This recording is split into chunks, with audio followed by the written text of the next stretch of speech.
Bismillahirrahmanirrahim. Assalamualaikum warahmatullahi wabarakatuh. Alhamdulillahirabbil alamin wa bihi nasta'inu ala umuri dunya waddin. Wassalatu wassalamu ala asrofil anbiya'i wal mursalin wa ala alihi washabihi ajma'in amma ba'du. Pertama-tama saya ucapkan terima kasih kepada Bapak dosen pengampu mata kuliah Ulumul Hadis yang telah memberikan tugas ujian akhir semester Ulumul Hadis ini. Nah, sebelumnya perkenalkan, nama saya Aminah Binda Suesti. Saya mahasiswi dari kelas HKI 1A semester 1. Nah, di sini saya akan menjelaskan materi mata kuliah Ilmu Ulumul Hadis dari materi ke-9 sampai selesai kelas HKI 1A. Secara bahasa, hadis berarti hadis yang lemah. Mohon maaf, secara bahasa, hadis dhaif berarti hadis yang lemah. Para ulama memiliki dugaan bahwa hadis tersebut tidak berasal dari Rasulullah SAW. Adapun jumhur ulama memberikan batasan bagi hadis dhaif sebagai berikut. Hadis dhaif ialah hadis yang tidak memuat atau menghimpun sifat-sifat hadis sahih dan tidak pula menghimpun sifat-sifat hadis hasan. Secara garis besar, hadis dhaif dibagi menjadi dua. Pertama, dhaif karena gugurnya rawi dan sanad, yang artinya ialah tidak ada satu atau beberapa rawi yang mestinya ada dalam suatu sanad. Kedua, hadis dhaif karena adanya cacat pada rawi atau matan. Cacat pada rawi artinya perawi tersebut bisa saja pendusta, fasik, tidak dikenal, atau berbuat bid'ah yang dapat menghilangkan sifat adil pada rawi. Adapun cacat pada matan, misalkan terdapat sisipan di tengah-tengah lafaz hadis atau diputarbalikan sehingga memberi pengertian yang berbeda dari maksud lafaz yang sebenarnya. Pembagian secara umum. Secara umum, hadis dhaif terbagi dua. Pertama, dhaif sanad atau fi al-sana. Kedua, dhaif pada matan atau fi al-matan. Hadis dhaif pada sanad terbagi pada dua bagian. Pertama, cacat rawinya, baik keadilannya maupun hafalannya. Kedua, keterkaitannya sanad adanya seorang rawi atau lebih yang digugurkan. Boleh juga tidak bertemu satu dengan yang lain. Di antaranya yang pertama, dhaif berdasarkan cacat rawi. Hadis dhaif berdasarkan rawi tidak sedikit instruksi. Di antaranya hadis maudhu, hadis matruk, hadis mungkar, hadis ma'ruf, hadis mu'allal, hadis mudraj, hadis maqlub, hadis mutarib, hadis muharaf, hadis mubham, hadis majhul, hadis mastur, hadis sad, hadis mahfud, dan hadis muhtalif. 2. Dhaif berdasarkan gugur rawi.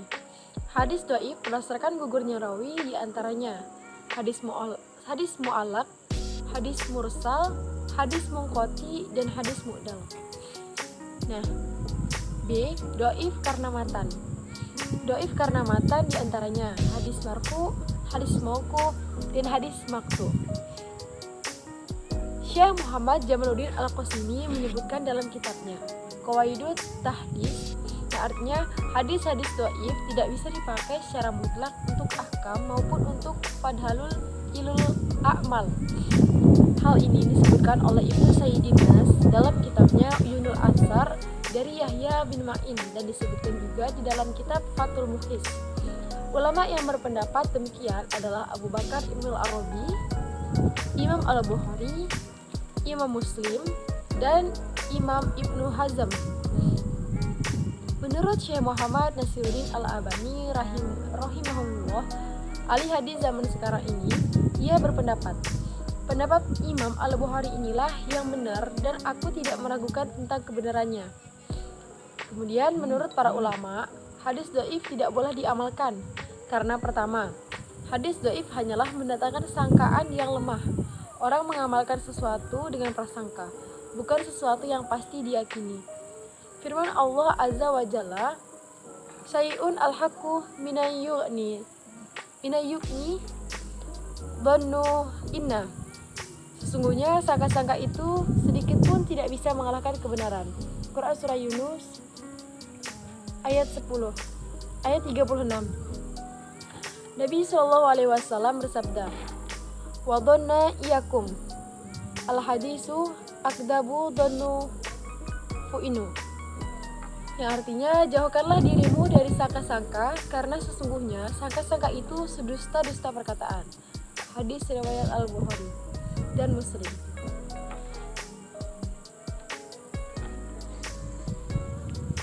Dari Abu Hurairah radhiyallahu anhu, kedua kata-kata fadul ilul a'mal menunjukkan bahwa amal-amal tersebut harus sudah ada nasnya yang sahih.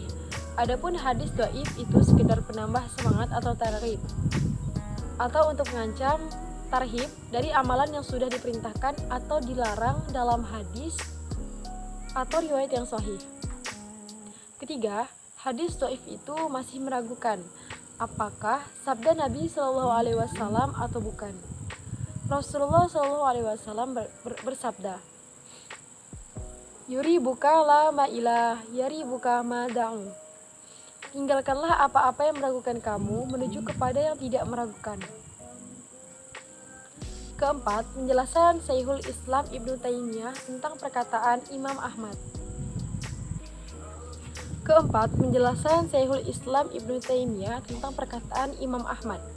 Apabila kami meriwayatkan masalah yang halal dan haram, kami sangat keras, harus hadis yang sahih.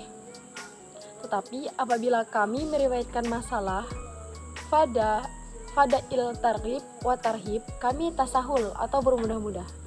Kata Syekhul Islam, maksud perkataan ini bukanlah menyunahkan suatu amalan dengan hadis dhaif yang tidak bisa dijadikan sebagai hujah, karena masalah sunnah adalah masalah syar'i.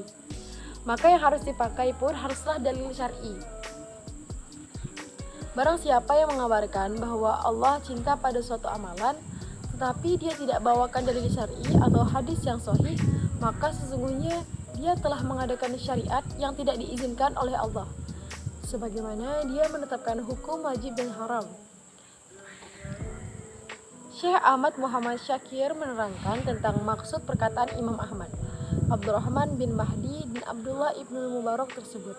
Beliau berkata bahwa yang dimaksud tasahul atau bermudah-mudah di sini ialah mereka mengambil hadis-hadis hasan yang tidak sampai ke derajat sahih untuk masalah fadail. Karena istilah untuk membedakan antara hadis sahih dengan hadis hasan belum terkenal pada masa itu. Bahkan kebanyakan dari ulama mutaqaddim atau ulama terdahulu hanyalah membagi derajat hadis itu kepada sahih atau dhaif saja. Sedang yang dimaksud dhaif itu sebagaimana adalah hadis hasan yang bisa dipakai untuk fadailul a'mal. Sebagai tambahan dan penguat pendapat ulama yang tidak membolehkan dipakaikannya hadis dhaif untuk fadailul a'mal, saya bawakan pendapat dari Subhi Sholih. Ia berkata, menurut pendapat agama yang tidak diragukan lagi bahwa riwayat lemah tidak mungkin untuk dijadikan sumber dalam masalah ahkam syar'i dan tidak juga untuk fadilah akhlak, tarkib wa tarhib. Karena sesungguhnya zan atau persangkaan tidak bisa mengalahkan yang hak sedikit pun.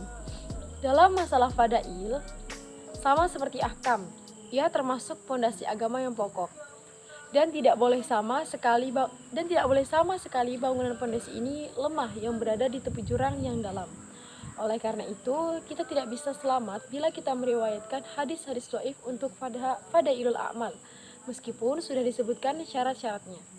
Syarat-syarat diterimanya hadis dhaif untuk fadailul a'mal di atas sudah saya kemukakan bahwa pendapat yang terkuat adalah pendapat Imam Al-Bukhari, Imam Al-Bukhari, Imam Muslim dan Ibnu Hazm tentang tidak diterimanya hadis dhaif untuk fadailul a'mal.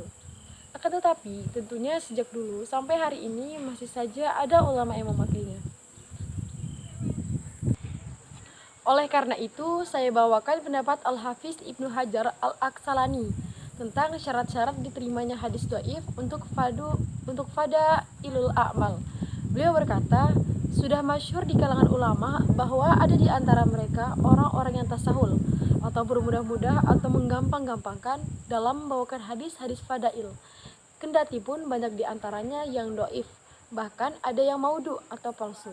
Oleh karena itu, wajiblah atas ulama untuk mengetahui syarat-syarat dibolehkannya beramal dengan hadis dhaif, yaitu ia harus meyakini bahwa itu dhaif dan tidak boleh dimasyhurkan agar orang tidak mengamalkannya, yakni tidak menjadikan hadis dhaif itu syariat, atau mungkin akan disangka oleh orang-orang yang jahil bahwa hadis dhaif itu mempunyai sunnah untuk diamalkan.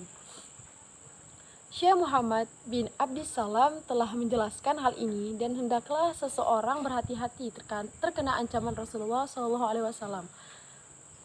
Bila sudah ada ancaman ini, bagaimana mungkin kita akan mengamalkan hadis dhaif? Dalam hal ini, ancaman Rasulullah SAW terkena bagi orang yang mengamalkan hadis dhaif dalam masalah ahkam, hukum-hukum ataupun fadailul a'mal, karena semua ini termasuk syariat. Al-Hafiz Asy-Syakhwah, murid Al-Hafiz Ibnu Hajar Al-Aqsalani rahimahumullah, beliau berkata, aku sering mendengar Syekh Ibnu Hajar berkata, syarat-syarat bolehnya beramal dengan hadis dhaif, hadis itu tidak sangat lemah. Maksudnya, tidak boleh ada rawi pendusta atau dituduh berdusta, atau hal-hal yang sangat berat kekeliruannya. Tidak boleh hadis dhaif jadi pokok, tetapi dia harus berada di bawah nas yang sudah sahih. Tidak boleh hadis itu dimasyhurkan, yang akan berakibat orang menyandarkan kepada Nabi SAW apa-apa yang tidak beliau SAW sabdakan. Hadis pertama, tentang ganjaran orang yang melaksanakan ibadah puasa dan sholat tarawih. Dari Nadir bin Syaiban, ia mengatakan, aku pernah bertemu dengan Abu Salamah bin Abdurrahman rahimahumullah. Aku mengatakan kepadanya, ceritakanlah kepadaku sebuah hadis yang pernah engkau dengar dari bapakmu. Maksudnya, Abdurrahman bin Auf rahiyallahu anhu tentang Ramadan. Ia mengatakan, ya bapakku, maksudnya Abdurrahman bin Auf rahiyallahu anhu, pernah menceritakan kepadaku bahwa Rasulullah SAW pernah menyebut bulan Ramadan, lalu bersabda, bulan yang Allah Azza wa Jalla telah wajibkan atas kalian puasanya, dan aku menyunahkan buat kalian sholat malamnya. Maka barang siapa yang berpuasa dan melaksanakan sholat malam dengan dasar iman dan mengharapkan ganjaran dari Allah Azza wa Jalla, niscaya dia akan keluar dari dosa-dosanya, sebagaimana saat dia dilahirkan oleh ibunya. Hadis riwayat Ibnu Majah nomor 1328 dan Ibnu Huzaimah nomor 2201 lewat jalur periwayatan Nadir bin Syaiban. Sanad hadis ini lemah karena Nadir bin Syaiban itu layyinul hadis atau orang yang hadisnya lemah, sebagaimana dikatakan oleh Al-Hafiz Ibnu Hajar rahimahumullah dalam kitab Taqrib beliau rahimahumullah. Nah, hadis yang tidak boleh dipakai yang artinya jangan menyebut dengan Ramadan karena ia adalah salah satu nama Allah, namun sebutlah dengan bulan Ramadan. Nah, hadis ini diriwayatkan oleh Al-Baihaqi dalam sunannya, Az-Zahabi dalam Mizanul I'tidal, Ibnu Adi dalam Al-Kamil Fit Du'afa, Ibnu Katsir di tafsirnya. Ibnu Jauzi dalam Al-Maudad mengatakan hadis ini palsu, namun yang benar adalah sebagaimana yang dikatakan oleh As-Suyuti dalam An-Nukat Al-Maudud bahwa hadis ini dhaif, bukan palsu. Hadis ini juga didaifkan oleh Ibnu Adi dalam Al-Kamil fi Du'afa, An-Nawawi dalam Al-Askar, oleh Ibnu Hajar Al-Aqsalani dalam Fathul Basar, dan Al-Abani dalam Silsilah Ad-Daifah. Masuk ke pengertian asbabul wurud. Secara etimologis, asbabul wurud merupakan susunan idofah yang berasal dari kata asbab dan al-wurud. Kata asbab adalah bentuk jamak dari kata sabab. Menurut ahli bahasa diartikan dengan al-habal atau tali, saluran yang artinya dijelaskan sebagai segala yang menghubungkan satu benda dengan benda lainnya. Sedangkan menurut istilah adalah segala sesuatu yang mengantarkan pada tujuan. Dan ada juga yang mendefinisikan dengan suatu jalan menuju terbentuknya suatu hukum tanpa ada pengaruh apapun dalam hukum itu. Macam-macam asbabul wurud. Yang pertama, menurut Imam As-Suyuti, asbabul wurud itu dapat dikategorikan menjadi 3 macam, yaitu sebab yang berupa ayat Al-Quran, sebab yang berupa hadis itu sendiri, dan sebab yang berupa sesuatu yang berkaitan dengan para pendengar di kalangan sahabat. Nah, berikut ini akan dijelaskan satu persatu mengenai ketiga macam tersebut, yaitu sebab yang berupa ayat Al-Quran. Artinya di sini ayat Al-Quran itu menjadi penyebab Nabi SAW mengeluarkan sabdanya. Contohnya antara lain firman Allah Subhanahu Wa Taala yang artinya orang-orang yang beriman dan mereka tidak mencampur adukan iman mereka dengan kezaliman. Mereka itulah orang-orang yang mendapat keamanan dan mereka itu orang-orang yang mendapatkan petunjuk. Quran Surah Al-An'am ayat 82. Sebab yang berupa hadis. Artinya pada waktu itu terdapat suatu hadis, namun sebagian sahabat merasa kesulitan memahaminya. Maka kemudian muncul hadis lain yang memberikan penjelasan terhadap hadis tersebut. Contoh adalah hadis yang berbunyi yang artinya sesungguhnya Allah Subhanahu Wa Taala memiliki para malaikat di bumi yang dapat berbicara melalui mulut manusia mengenai kebaikan dan keburukan seseorang. Hadis riwayat Hakim. Yang selanjutnya, sebab yang berkaitan dengan para pendengar di kalangan sahabat. Sebagai contoh adalah persoalan yang berkaitan dengan sahabat Syuraid bin Suwaid As-Saqafi. Pada waktu Fatu Makkah atau pembukaan kota Makkah, beliau pernah datang kepada Nabi SAW seraya berkata, "Saya bernazar akan salat di Baitul Maqdis." Mendengar pernyataan sahabat tersebut, lalu Nabi bersabda, "Salat di sini, yakni Masjidil Haram itu lebih utama."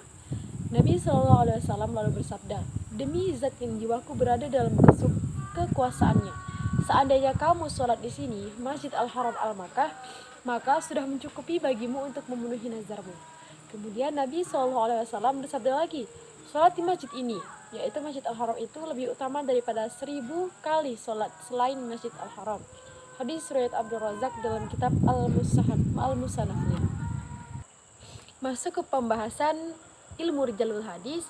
Menurut bahasa, kata rijal berarti para kaum pria. Sedang rijal al-hadis berarti orang-orang sekitar hadis atau orang-orang yang meriwayatkan hadis serta berkecimpung dengan hadis Nabi. Secara terminologi, ilmu ini didefinisikan dengan ilmu yang membahas tentang keadaan para periwayat hadis baik dari kalangan sahabat, sahih maupun generasi-generasi berikutnya, yaitu ilmu yang mempelajari tentang tokoh atau orang yang membawa hadis semenjak dari Nabi sampai dengan periwayat terakhir atau penulis kitab hadis. Hal yang terpenting di dalam ilmu rijal al-hadis adalah sejarah kehidupan para tokoh tersebut, meliputi masa kelahiran dan wafat mereka, negeri asal, negeri mana saja tokoh-tokoh itu mengembara, dan dalam jangka berapa lama, kepada siapa saja mereka memperoleh hadis, dan kepada siapa saja mereka menyampaikan hadis. Urgensi ilmu rijal al-hadis. Ilmu ini membahas dan menerangkan hal ihwal, keadaan dan sejarah singkat kehidupan para rawi yang menerima hadis dari Rasulullah, yaitu sahabat para rawi yang menerima hadis dari sahabat yakni tabi'in. Para rawi yang menerima hadis dari tabi'in yakni tabi'in dan seterusnya. Di samping itu, ilmu ini juga membahas tentang mudoromin, mawali dan hal-hal yang berpautan dengannya. Dari definisi yang telah dikemukakan, dapat diketahui bahwa ilmu rijal al-hadis berkaitan dengan hal ihwal para periwayat hadis. Karena itu, ilmu ini mengambil posisi tertentu dalam bahasan ilmu hadis. Ilmu ini sangat diperlukan dalam penelitian sanad hadis.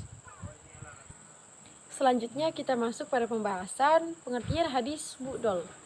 Kata mudol menurut etimologi berarti sesuatu yang sulit dicari atau sesuatu yang sulit dipahami. Dan disebut hadis mudol karena seolah-olah hadis itu menyulitkan, sehingga orang yang meriwayatkannya tidak memperoleh manfaat. Adapun pengertian hadis mudol menurut terminologi adalah hadis yang dalam sanadnya terdapat 2 orang rawi atau lebih yang gugur secara beriring-iringan di bagian mana saja, seperti sahabat dan tabi'in atau tabi'in dan tabi'ut tabi'in atau seterusnya. Apabila rawi yang gugur terdapat di antara 2 orang, kemudian seorang lagi gugur di tempat lain dalam sanad itu, maka hadis yang demikian ini tidak disebut hadis mudol, melainkan hadis muqati dalam 2 tempat.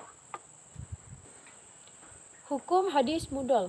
Sebenarnya kedudukan hadis mudol sebagai sumber, dasar, dan pedoman tergolong dhaif. Bahkan kedhaifannya terlalu parah. Mengapa? Karena sulitnya menyambungkan sanad pada Nabi SAW akibat terputusnya 2 rawi atau lebih secara berturut-turut tanpa diketahui. Kedhaifan hadis mudol jauh lebih parah dibandingkan dengan hadis mu'allaq dan hadis munqati. Jadi menjadikannya sebagai dasar dan sumber hukum jelasnya ditolak. Kemudian selanjutnya pengertian hadis munqati. Menurut bahasa, mungkoti berasal dari kata ingkoto yang artinya adalah terputus. Sedangkan mungkoti adalah sesuatu yang terputus. Adapun pengertian hadis mungkoti menurut istilah, maka ada perbedaan pendapat di kalangan ulama ahli hadis. Sebagian ulama berpendapat bahwa hadis mungkoti adalah hadis yang di dalam syaratnya terdapat satu orang rawi yang gugur sebelum sahabat. Dimanapun tempatnya, dengan syarat gugurnya rawi tidak lebih dari satu orang rawi secara berturut-turut. Pendapat ini adalah pendapat yang paling unggul.